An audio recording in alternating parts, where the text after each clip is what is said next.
if I die, if I finish, and sometimes if I keep go back to the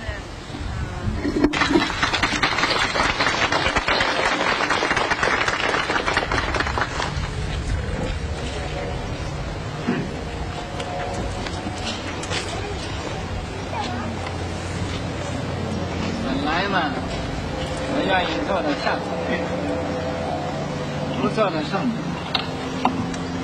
但是这两位三步一拜的修行人呢，是我的徒弟。我要不坐在上边呢，他们也不敢坐在上边。所以呀，我这不得已呀，我先坐在上边。那么坐在上边呢，一边留一个空位，给他们两位坐。本来摆这个台的人呢，我不知道为什么摆了四个座位在上面。另外一个人我不知道啊是算的哪一个，但是我想一想，叫谁上来好呢？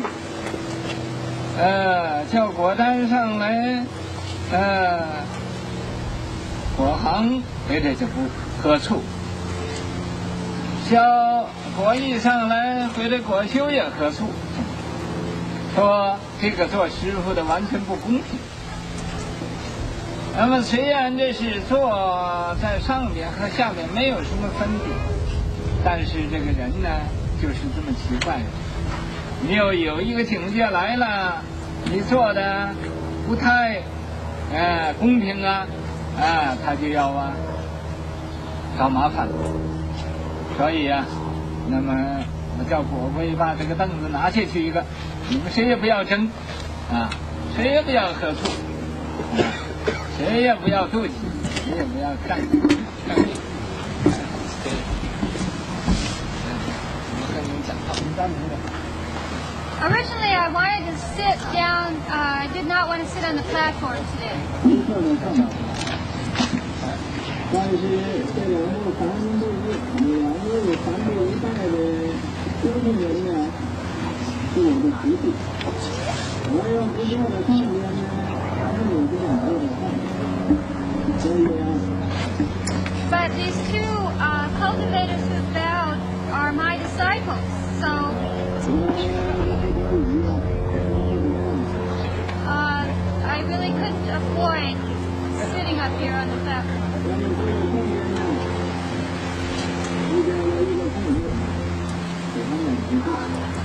And there were two places up here for them to sit.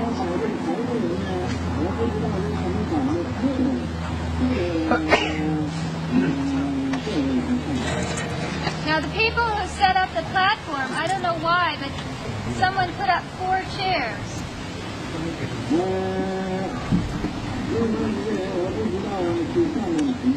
And I don't know who the 4th person was that they had in mind.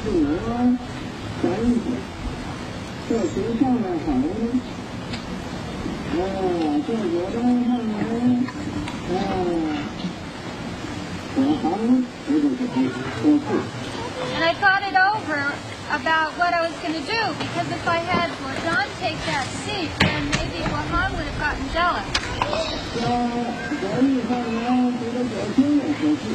And if Guai got up there, then maybe Guo would have been drinking vinegar. And saying that their teacher was really unfair.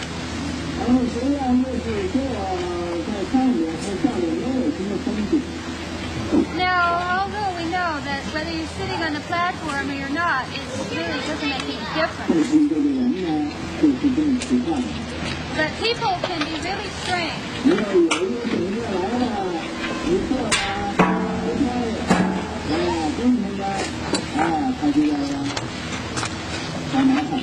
If you have some kind of gathering and people get seated in the wrong places, some people are going to start grumbling.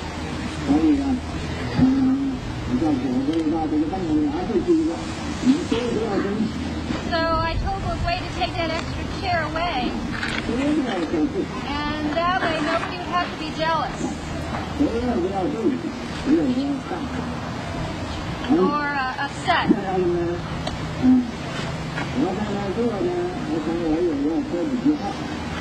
So as long as I was up here, sitting up here, I thought I might as well say a few words.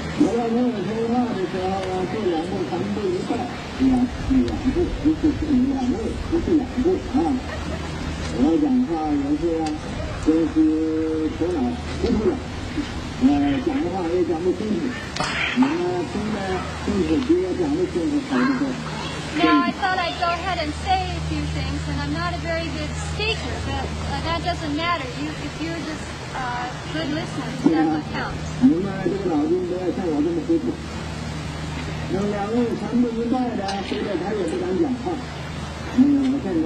Now, maybe the two cultivators might not want to speak. So I thought I'd first sort of pave the way, sweep the road. And then once that was done, they wouldn't be afraid.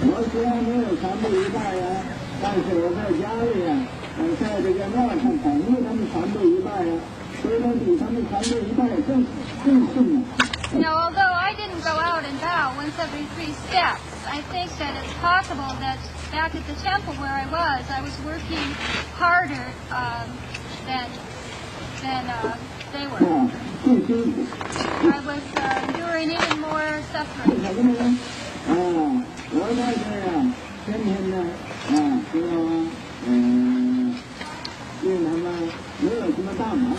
Now, why do I say this? It's because every day I was very busy helping to prevent them from having any big problems.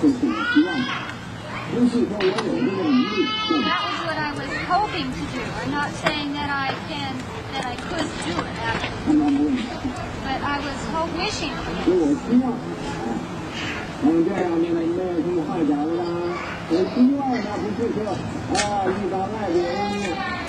See, you have to note I said I was hoping they would have no trouble. I wasn't saying I was keeping them from having trouble. So you should note how carefully this is phrased.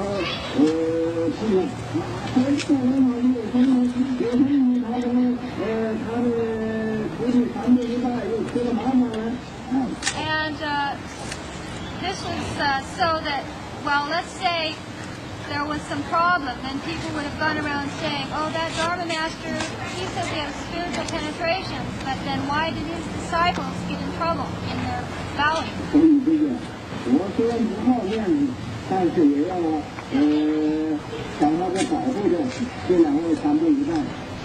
Now, it's not that I really care, but about my reputation in this way, that I still wanted to prevent them from, say, getting run over or in some other kind of an accident, maybe blown away by the wind or drowned.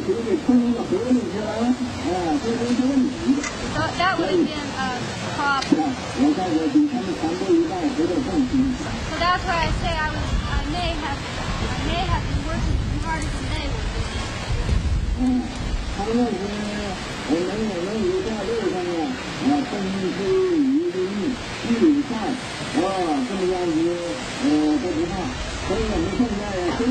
So they were out on the road all this time, and they weren't afraid of the wind or the rain or the sun, the heat of the sun. And so nobody here today is allowed to wear a hat.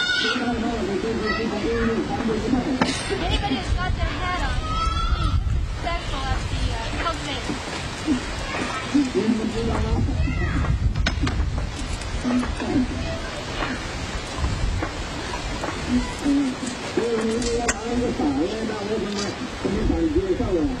So somebody tried to give me an umbrella. How could I possibly go for something like this? I mean, what would it look like? And nobody else has an umbrella, and I'm a big sissy up here with an umbrella. So I'm trying to act like the emperor. 所以啊，我也要跟你们。So I want to be just like all of you. 你现在受不了这个太阳晒的，还可以把帽子戴上。And if the sun is really getting to you, then go ahead and put your hats back on. 因为我这有头发。Because I've got some hair 你 up 看 here. 你看，你们刚剃光头，一晒那头就给晒热了。But those of you who have just shaved your heads, the sun might blister your head off. 不要听我这个话啊！ So you shouldn't do what I tell you to do. 我说的话是半真半假的。Because everything I say is half true and half false. 告诉你啊，不是完全真的，也 It's not entirely 不 true, 是完全假的。 and it's not entirely false. 你要是认为假的那面是有道理，你就信那个假的； If the false part makes sense to you, then believe in that. 你要认为真的那面有道理，就信那个真的。 And if you think the true part makes sense, then believe in 啊 that.，我所以你自己选择。 It's up to you. You pick whatever you want. 我这个不能说清楚， I can't speak this too clearly.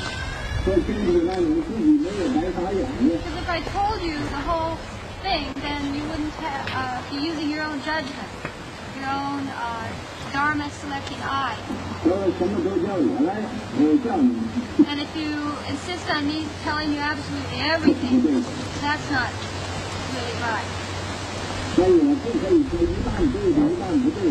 So I'm just going to tell you that it's half true, half false. 听懂了吗？你们你呀，信我那一半不对的，你给我骗了。 Do you understand now? If you pick the false part to believe in, then you'll get cheated by 你 it. 信我那一半对的，那就是依法修行。 But if you pick the part that's true, then you cultivate according to the Dharma, 就等于。 then you'll gain benefit. 那么他要这两位三对一拜的，也是因为在过去经过那个上次号，一半一半的，一半真的，一半假的，他们就是把那一半真的拿去了，去拜去了。 Now, probably what happened was the monks, the Valley monks, listened to this half and half teaching of mine, and they managed to pick out the true half, cultivate according to that. 一半假的放了一边了。 They just let the false part be. 正常。 That's all. That's all there was to it. Okay?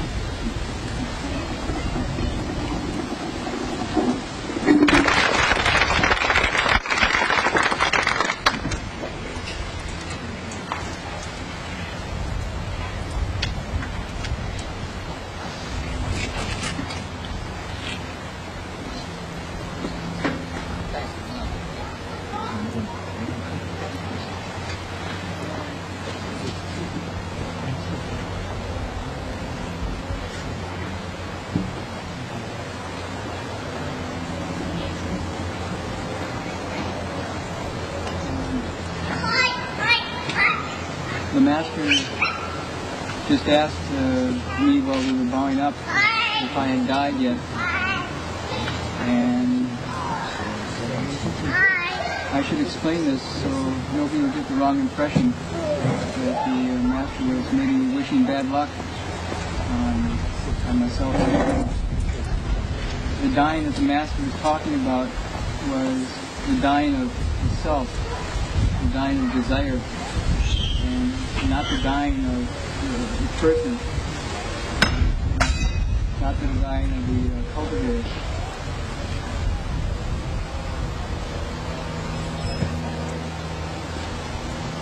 I should be really careful because everything speaks the Dharma. The wind speaks the Dharma. When I open my mouth and don't speak really truly, then retribution comes. And it's right here that disasters begin. So maybe this vase is speaking the Dharma and saying, Kang Chao, this is a warning. Everything you say should be really true and right on the mark, and not the least bit arrogant and false, because if it's that way, then for sure something bad is going to happen. Not just for you, but for all living beings, because you're a left-home person. And because you're a left-home person, then everything you do is for everybody, and not just for yourself. So the wind was giving me a warning to be really careful. So I should listen. And that's really what I want to talk about. That's an example of the Dharma that we've learned from 2.5 years of bowing, is to be really true and really honest and really straightforward in everything you do. A newsman came up and asked, "Why are you bowing?" And I said, "We are bowing to try to get rid of disasters and calamities and suffering in the world." And he said, "Well, what do you mean? Do you mean man-made disasters like broken homes and unfilial children and car accidents? Or do you mean natural disasters like earthquakes and tornadoes and floods and famine?" And I said, "We mean both, because both are the same. Both come from the same source." And he said, "I don't understand." And when Hung Sure and I started this pilgrimage, we didn't understand either. We were brought up in a Western society, educated according to the best scientific traditions, so quite naturally, we didn't believe in anything but our egos and ourselves. We didn't believe that, as it says in the Avatamsaka Sutra, all karma is born of, all retribution is born of karma. That is, everything that happens to you comes from what you do. So we decided that it was a matter of life and death to us to be really careful of what we were doing on Sambui Bai, and to run a little scientific experiment so that we would have something to share with people who didn't believe this. Because if you don't believe this, then there's no way to end suffering. No one saves you but yourself. No one can and no one may. You yourself must walk the path. The Buddhas only show the way. So the Master says he speaks half true and half false. If you don't know which one to follow, then you can be in really bad straits. If you know which one to follow, then every day is happy, everywhere is peaceful. So I wanted to share just a little bit today of some of the experiments we ran on Sambui Bai and what we learned from them. And I really seek the compassion of the Avatamsaka Assembly of Buddhas and Bodhisattvas to help me make sure that my words are true and not arrogant or false, for the sake of all beings.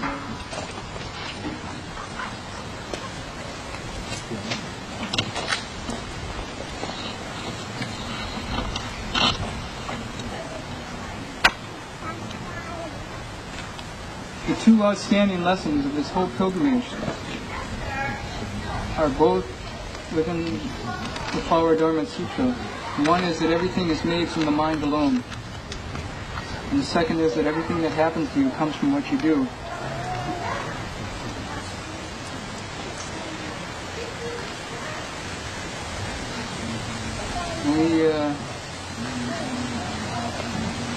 First day we started out in Los Angeles, we found this to be the case. Right away we met all manner of strange people and beings who came to test our vows. They came to test Hung Sure's silence vows and trying to see if they could get him to talk. They tested our vows not to get angry by really pushing us up against the wall with testy situations. And in all of this, we were instructed right from the beginning that no matter what happened, we couldn't fight and we couldn't get angry. And that all we could use was kindness, compassion, joy, and giving to deal with all situations. This was really hard for me because I'm used to fighting. Not so much with fists, but with words and with thoughts. And using to push my weight around. And this is just another kind of fighting and it doesn't work.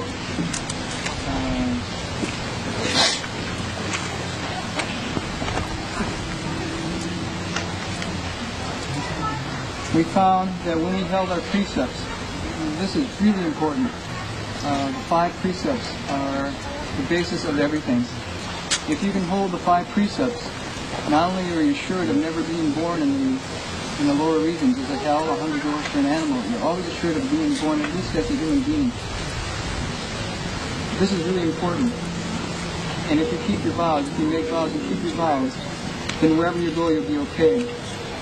We found this to be the case when we started vowing and vowed up to Vandenberg Air Force Base. And at this time, incredible storms came up.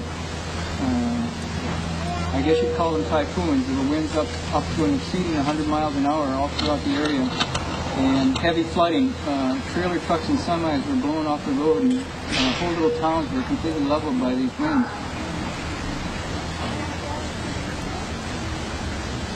At this time, we hadn't really done anything too bad. So we had kept our precepts pretty much, and we were holding tight to our vows. And for some reason, we came through okay. We never got touched by the winds, and we never really got touched by the rain. Wherever we went, who was ever looking after us and taking care of us was really compassionate. And we came out okay. In fact, days went by when it was pouring rain and it never rained on us. And as soon as we started false thinking about, gee, it's not raining on us, we got drenched. There have been times when we could actually feel the presence of, I don't know what to say, protecting spirits. Not only of our teacher, but of spiritual beings around us, protecting us. This happened at the beginning in Los Angeles. I'm sure at one time had a vision of going to Bodhisattva just before an accident took place, and there was no accident as a result.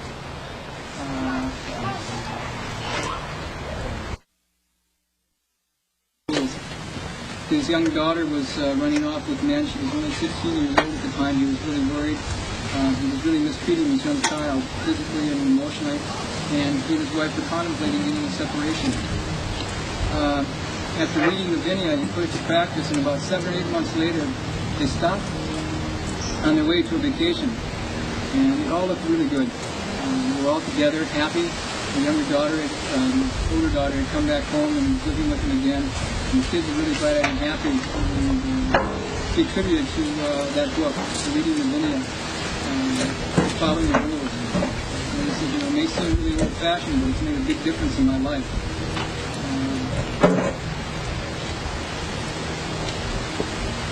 So we really found that all our problems come from selfishness, and all disasters come from greed, anger, and stupidity.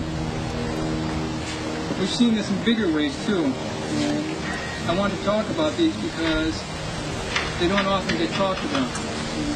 I'm sure I've been really skeptical about these things, and now I've come to really believe them. For example, it's a fact that there haven't been earthquakes in San Francisco.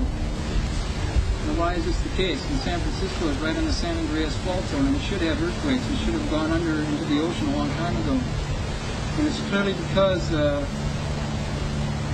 the vow power and precept way virtue of our teacher. I don't say this to give anybody a high hat because we've been told not to give high hats.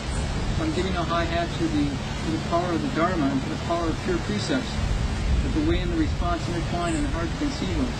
That if you're really pure, then magic things happen here. And the city of San Francisco hasn't had any earthquakes, nor has Hong Kong, when we were there, had any typhoons when the Master was there, because of the same thing, because of cultivation, because of the power of pure precepts. When we were in LA, we rode down to LA and we barely made it to LA. The storms were so bad, the roads were flooded out, and we were in the blue VW bus at the time. We floated through a couple of puddles on the highway, where the tires weren't even touching the ground. It was so heavy.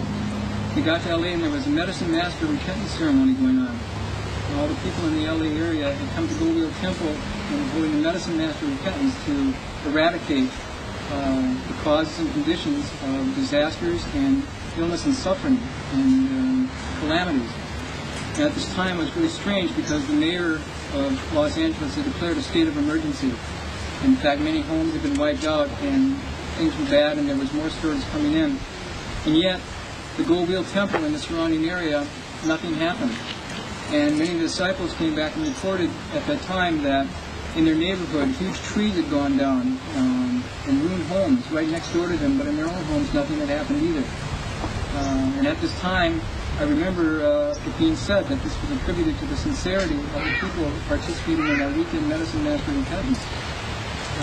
We witnessed it ourselves. It was really hard to believe. Not only that, but during the repentance, a huge tidal wave was coming in off the ocean, and somewhat short of the city of Los Angeles, suddenly dissipated and was gone.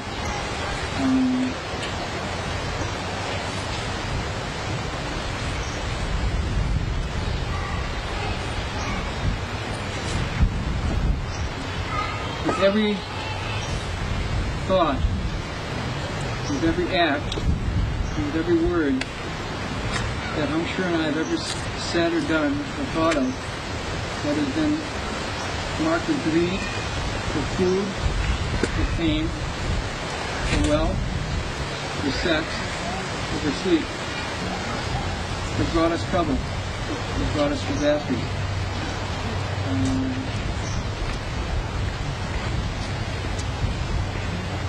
Every time we've kept the 5 precepts of not killing, not stealing, no sexual misconduct, no false speech, no drugs or intoxicants, not even thoughts of those. We've always been okay, and there's been really magical responses around us. So the heart of this whole pilgrimage is that we've learned a whole lot. Of all the looks like bitterness and suffering and cultivation, there's none that isn't happiness. It says, the hells, the hungry ghost, and the animals, King Yama's realm, all animosity, hatred, conflict, slander, and insult, all these evils are caused by greed and attachment to the 5 desires. So this is what the Master was saying when he said, have you died yet? Because if I was embarrassed to go back and bow again in front of the assembly and come up here again, if I had that much of a blush in my face, then the Emperor hasn't died yet. Then desire hasn't died yet. And because desire hasn't died yet, then disasters go on. So Hung Sure and I really feel that if we can get rid of our own desire by a little bit, then the whole world's better by a little bit. And that if we hold on to our little desire and think, well, it's just a little desire and it's mine, then the whole world is polluted by that much little desire. And so it says the Bodhisattva who looks at all of this and figures out, gee, we're all connected. No man is an island. Everything we do touches each other. And he looks at this and realizes this, and he reduces his greed for the flavor of the 5 desires. So as a result, we were really trying to get rid of our greed for food. We eat a lot differently now than we did when we started. We eat a lot of sweets and really good food when we started, and found that it brought a lot of trouble.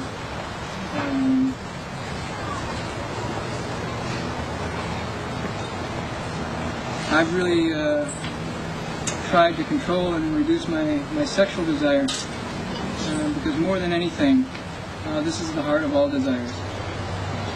Because of I greed for others because I can't see through myself, because I'm confused about myself and confused about others. And because of that, on this trip I almost died because of my sexual desire. In fact, it was in Malacca during the Asian tour that the fruit of my sexual desire came to ripeness, and I almost died. And if it weren't for the compassion of the Master, I'd be scattered back to the 4 elements right now, and who knows where my soul might be. For sure in King Yama's region. And so that taught me a lesson, that what's sweet has really bitter fruit, and what looks bitter really brings a sweet heart, a sweet mind. And so it's been a little easier because of that to put down my greed for women, and to see it really clearly that it's not women, but it's my own selfishness that I can't turn around. And so it said, once you stop seeking, you can stop worrying. And then you can reach true ultimate happiness. So I wish to say that tried our best to die, and we maybe just got a little sick. We keep on bowing, and I hope that what we learned is the value used by all living beings. And what we've done has been good. We followed instructions.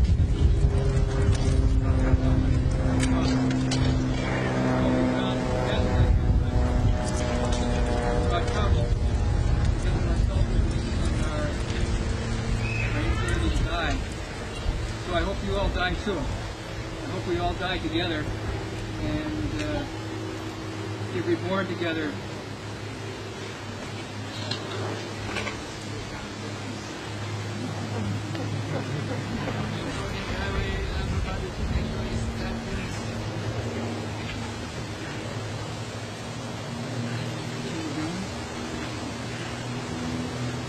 I don't know, we haven't read the news, so we don't know these people.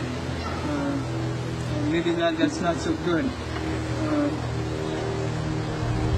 But I hope you die anyhow. I hope we all die together.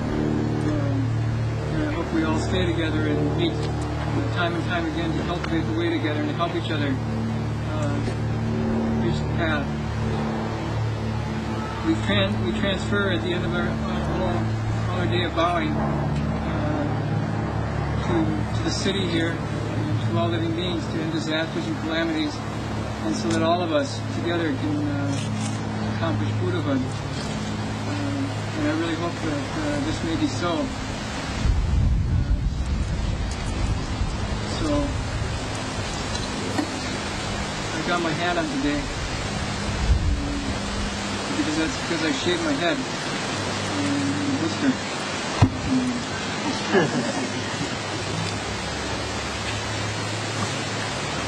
I should stop talking. This is the way to go.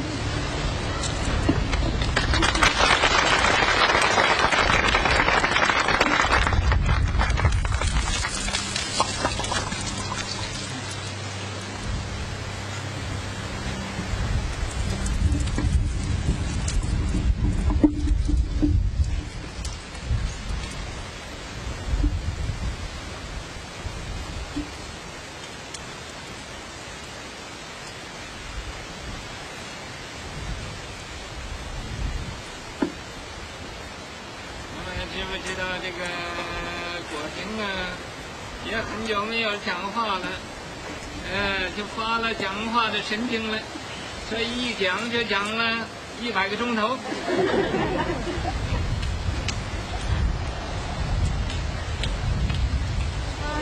Everybody, in case you don't know it, Master Hung Chao hasn't talked in a long time. Today got a chance to talk, and he went into a kind of talking insanity and talked for 100 hours. No enough. Still no enough.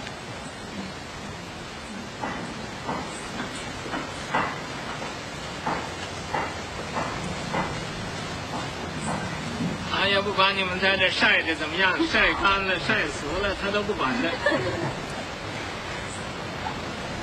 Paying attention to whether or not everybody was just sitting here hiding in the sun and sitting all dried out, peanut butter and dried to death. 我是受不了了。I personally can't stand it.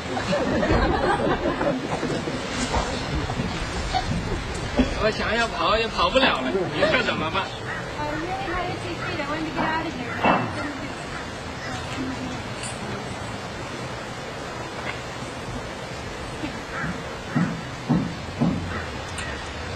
我不再多讲一句话了，多讲一句话他会出汗。 I'm not going to say another thing if I really have to hear me start fighting. OK。 大众参吧。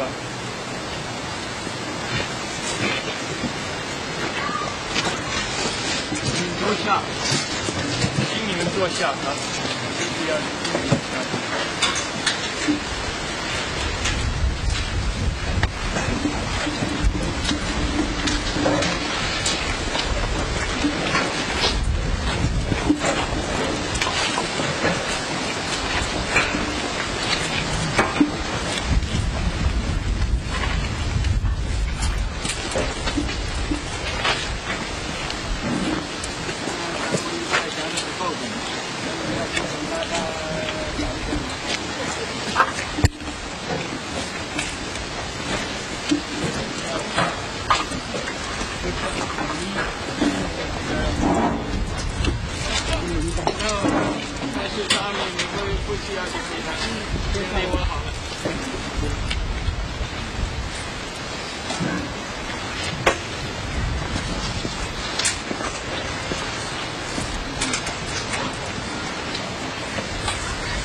多讲话都是要简单的说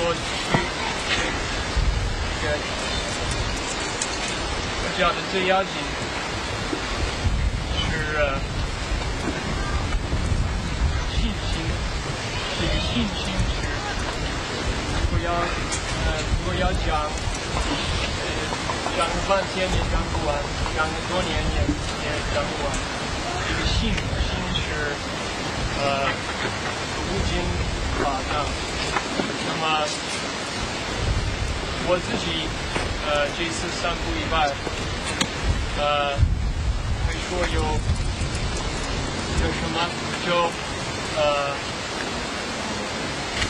以前没有的，现在有信心。那么信什么？就信佛、信法、信僧。那个《华严经》里边二回向菩萨这个金刚这个不坏心这个菩萨，他有10个不坏心是什么？他就信三世一切佛，他也信菩萨，就是连初发心菩萨他也发信心。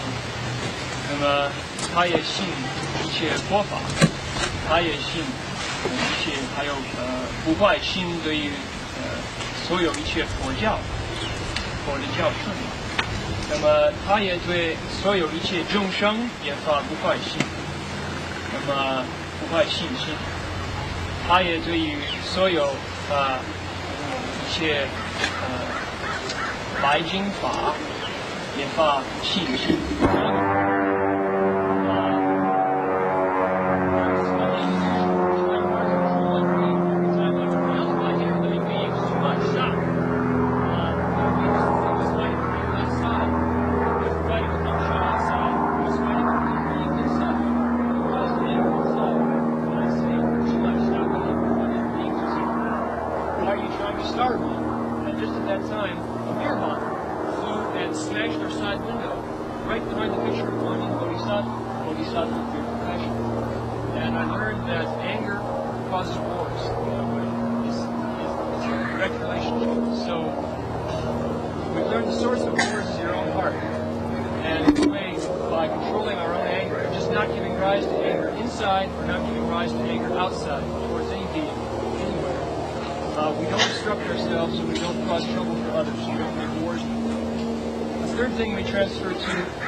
The city of 10,000 Buddhas might be quickly and easily accomplished for the sake of all beings in the world.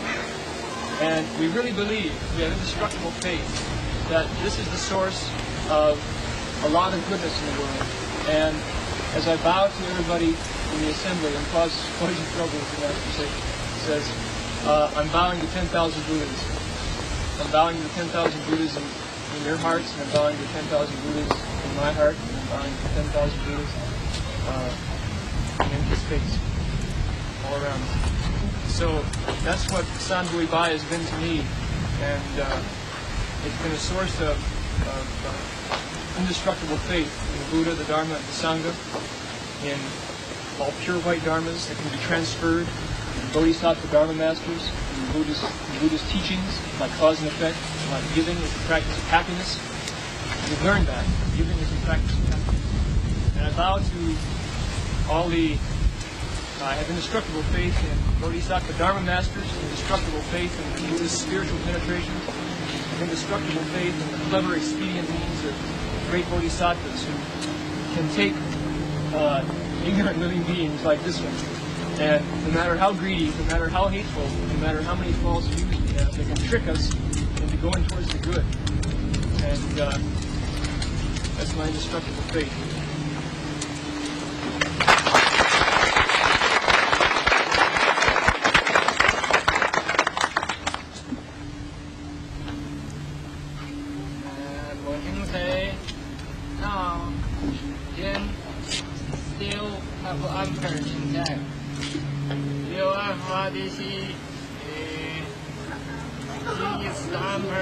万个。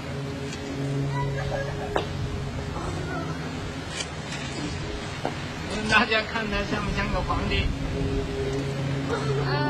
Dharma Master Hung Chao saying that, or says that he's still an emperor inside. So everybody should take a good look at him and let's figure out, is he an emperor? Does he look like an emperor?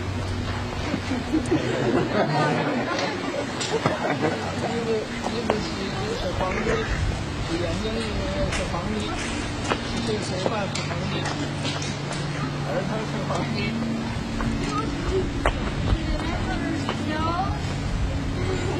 Are the eyes the emperor, or does he have emperor ears? 是安排好。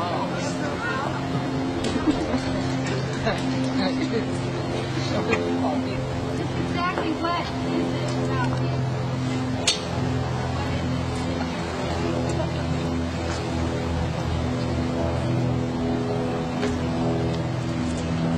为什么他说这话呢？他自己大家觉得自己坐在这个地方讲话，那么这个果真呢站在那儿讲话，他自己一比较啊，大家又这个皇帝又现出来了。这时候到时候。Why am I bringing this up? Because he's figuring out now that he sat up behind the podium to lecture, and Dharma Master sure was still down on the ground, so he probably figured this means that the emperor shone.